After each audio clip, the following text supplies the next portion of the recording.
Bonjour et bienvenue dans Cybercast, votre rendez-vous avec la cybersécurité en Côte d'Ivoire, en Afrique et dans le monde.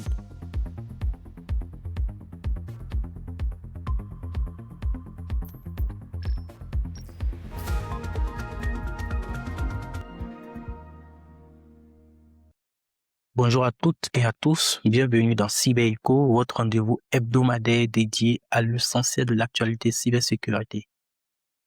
Nous sommes dans un nouveau chapitre et voici les faits marquants de la semaine du 16 au 22 mars 2026. Au programme, une faille 0D critique exploitée dans des équipements Cisco, une vague de vulnérabilité corrigée dans Google Chrome et un nouvel exemple marquant de ransomware en Afrique avec Orange Madagascar.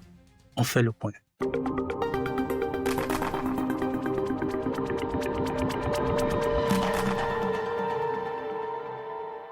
Donc, le premier sujet concerne Google, qui a publié le 18 mars 2026 une mise à jour de sécurité importante corrigeant 26 vulnérabilités, dont plusieurs critiques.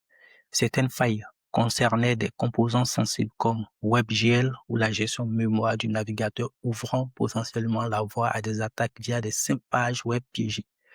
Cette nouvelle salve de correctifs confirme une tendance de fond.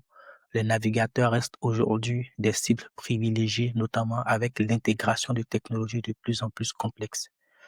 Le deuxième sujet majeur concerne une vulnérabilité 0D critique dans Cisco Secure Firewall Management Center, identifiée comme CVE 2026-20-131. Cette faille permet l'exécution de code à distance sans authentification avec des privilèges élevés.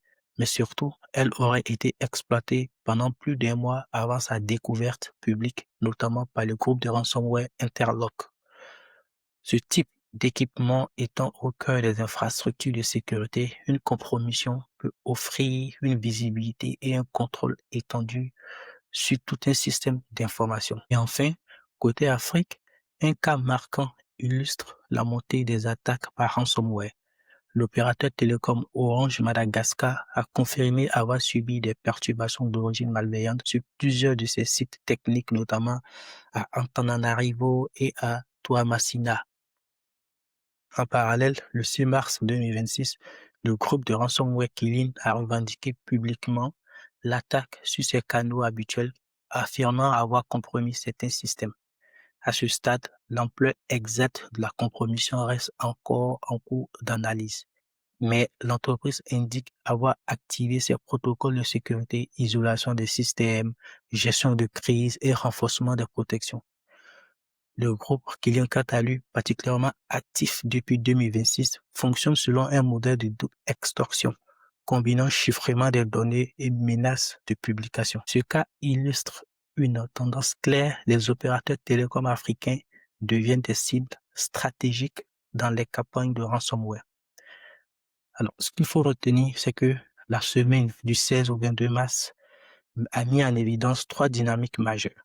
Une pression continue sur les logiciels grand public comme les navigateurs, des 0D exploités avant même leur divulgation, et une extension des attaques ransomware à des infrastructures critiques en Afrique. Le cyberespace reste un terrain d'effondrement en constante évolution. Voilà pour l'essentiel de l'actualité cybersécurité de la semaine du 16 au 22 mars. Merci de votre écoute. On se retrouve très bientôt pour une nouvelle édition de CyberEcho et je vous encourage à faire votre propre veille technologique en allant sur le site cybercast.com. D'ici là, restez informés et surtout, restez vigilants.